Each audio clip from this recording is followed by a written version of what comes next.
Welcome to साथ शिक्षा। I am Sumit सानू। इस वोकैब में हम ऐसे वोकैबलरी डिस्कस करेंगे जो सभी कॉम्पिटेटिव एग्जामिनेशंस के लिए इंपॉर्टेंट हैं और आपको इससे स्पोकन इंग्लिश में भी हेल्प मिलेगी। वोकैबलरीज 3 कैटेगरीज में होंगी। फर्स्ट, जनरल वोकैबलरीज जो आपके एग्जाम्स में सिनोनिम्स, एंटोनिम्स एंड मिसस्पेल्ड के रूप में आते हैं। Second, one word substitution and third, idioms and phrases. हर एक वोकैबलरी का मैं इंग्लिश और हिंदी दोनों में मीनिंग बताऊंगा। इन वोकैबलरीज को मैं सेंटेंस में यूज करके भी दिखाऊंगा, जिससे आपको इनकी मीनिंग अच्छे से समझ में आएगी और आपको रटने की ज़रूरत नहीं पड़ेगी। तो आप इस वीडियो को लास्ट तक देखिए। वीडियो के लास्ट में मैं आपसे एक क्वेश्चन पूछूंगा जिसका जवाब आपको कमेंट बॉक्स में देना है। इस वोकैब बाइट की पीडीएफ का लिंक मैंने वीडियो के डिस्क्रिप्शन में दे दिया है, तो उस लिंक पर क्लिक करके आप पीडीएफ ओपन कर सकते हैं। तो चलिए स्टार्ट करते हैं। First word is convalesce, CONVALES, convalesce means to recover from an illness, बीमारी के बाद फिर से ठीक होना। सेंटेंस में देखते हैं, you will need at least a fortnight to convalesce after that knee operation. यहाँ पर एक वर्ड आया है फोर्टनाइट। जैसे 7 दिन के पीरियड को वीक बोलते हैं, वैसे ही 14 दिन के पीरियड के लिए वर्ड है फोर्टनाइट। और ये इंपॉर्टेंट है, ये कई एग्जाम में वन वर्ड सब्स्टिट्यूशन के रूप में आ चुके हैं। तो you will need at least a fortnight to convalesce after that knee operation. आपको उस नी ऑपरेशन के बाद कम से कम 14 दिन का समय लगेगा पूरी तरह ठीक होने में, स्वस्थ होने में। She was discharge from hospital after she had convalesced. जब वो पूरी तरह ठीक हो गई तब जाके उसे हॉस्पिटल से डिस्चार्ज किया गया। तो कॉन्वलेस का मतलब to recover from an illness. अच्छा, इसकी मीनिंग देखकर आपको कुछ याद आ रहा होगा। लास्ट वोकैब बाइट में हमने एक वर्ड पढ़ा था रिकूपरेट, उसका मतलब भी यही था, to recover from an illness. इसका मतलब कॉन्वलेस रिकूपरेट का सिनोनिम है। अच्छा, रिकूपरेट का एक और मीनिंग हमने देखा था, to recover from financial loss.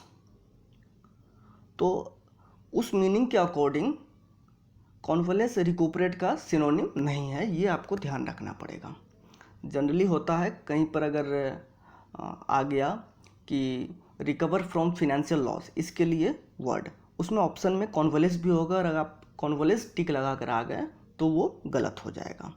तो यही रीज़न है कि मैं हर एक वर्ड के साथ उसके 4-5 सिनोनिम्स, 4-5 एंटोनिम्स शेप नहीं देता हूँ, क्योंकि एक वर्ड के कई मीनिंग हो सकते हैं, 7-10 भी हो सकते हैं। हम जनरली किसी वर्ड का 4-5 सिनोनिम्स, 4-5 एंटोनिम्स तो लिख लेते हैं, पर वो किस मीनिंग के अकॉर्डिंग सिनोनिम्स हैं और किस मीनिंग के अकॉर्डिंग एंटोनिम्स हैं, ये पता नहीं होता।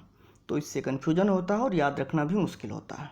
तो from my point of view better way ये होगा कि अगर आपने हर एक वर्ड की मीनिंग, वर्ड को सेंटेंस में यूज करके अच्छे से समझा है, तो सिनोनिम्स एंटोनिम्स के क्वेश्चन आप इजीली कर पाएंगे।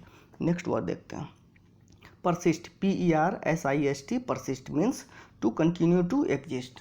मतलब कोई चीज़ जैसी है अभी भी वैसे ही होना। इसको सेंटेंस में देखते हैं, if the symptoms persist even after taking medicines consult your doctor immediately. आपको डेंगू हो गया है और लक्षण है उसका बुखार, आप डॉक्टर के पास गए, डॉक्टर आपको दवाई देते हैं, 5 दिन दवाई खाने के बाद भी आपको बुखार है, मतलब लक्षण उस समय भी वही है। तो इसके लिए वर्ड है persist. If the symptoms persist even after taking medicines consult your doctor immediately. अगर दवाई लेने के बाद भी वो लक्षण बना हुआ है जो 5 दिन पहले था, तो आपको डॉक्टर से तुरंत कंसल्ट करना चाहिए।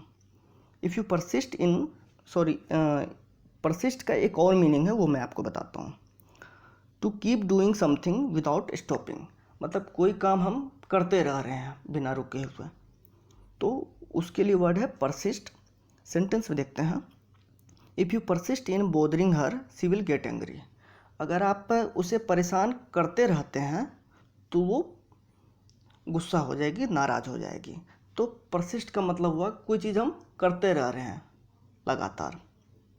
तो परसिस्ट का 2 मीनिंग हो गया, एक, कोई चीज़ पहले जैसी थी अभी भी वैसी ही बनी हुई है, वो अभी भी एग्जिस्ट कर रही है, चाहे वो प्रॉब्लम हो या कोई सिम्टम हो।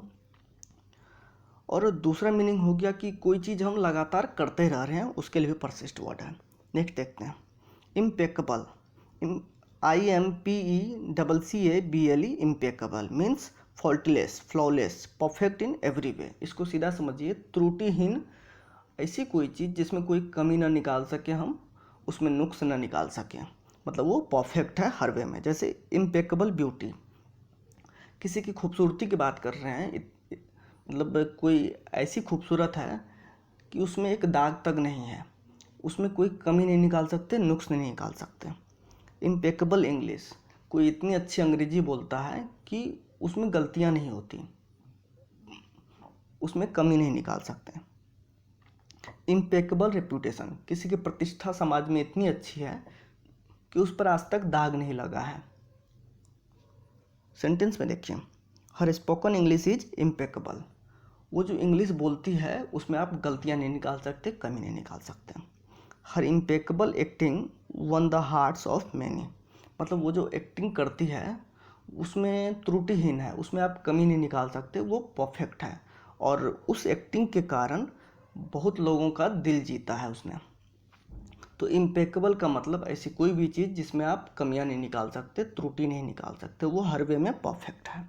नेक्स्ट देखते हैं serenes, SERENE, serene means free of noise, calm, not agitated, मतलब कोई भी चीज़ शांत हो। जैसे कोई जगह है वो शांत जगह है, कोई व्यक्ति है वो बहुत शांत रहता है, तो उसके लिए सरीन वर्ड यूज करेंगे। जैसे अ सरीन फेस, किसी व्यक्ति का शांत चेहरा है।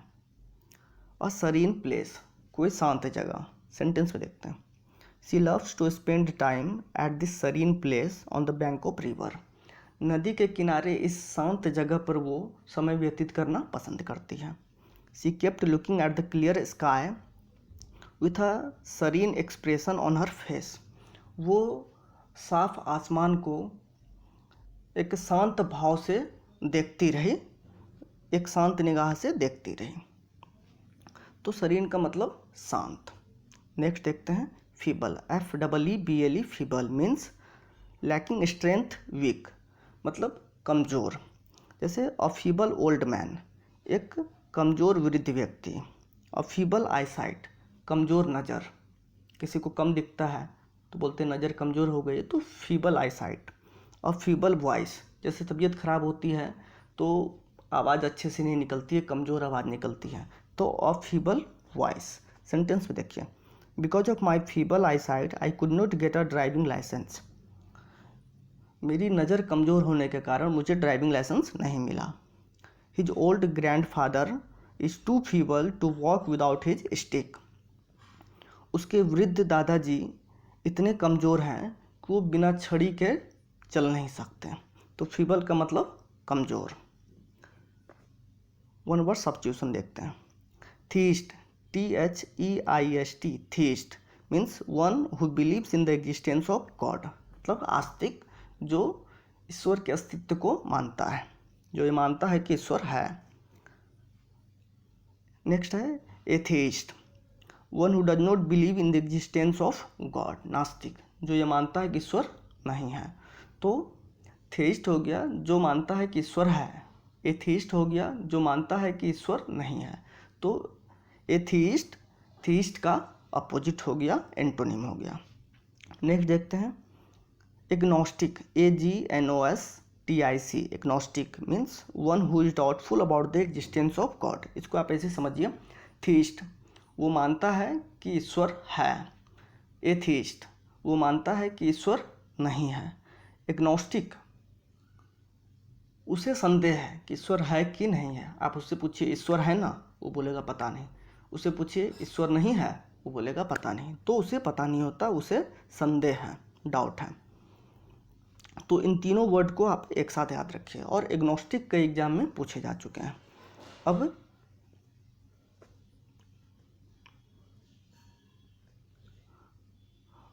To black out, to black out means to lose consciousness, to faint मतलब बेहोश हो जाना। सेंटेंस में देखिए, the old professor blacked out suddenly in the classroom while giving lectures, वो वृद्ध प्रोफेसर क्लास में लेक्चर देते हुए बेहोश हो गए। The small kid fell off the tree and blacked out, वो छोटा बच्चा पेड़ से गिरा और बेहोश हो गया। तो ब्लैक आउट का मतलब बेहोश हो जाना, फेंट हो जाना।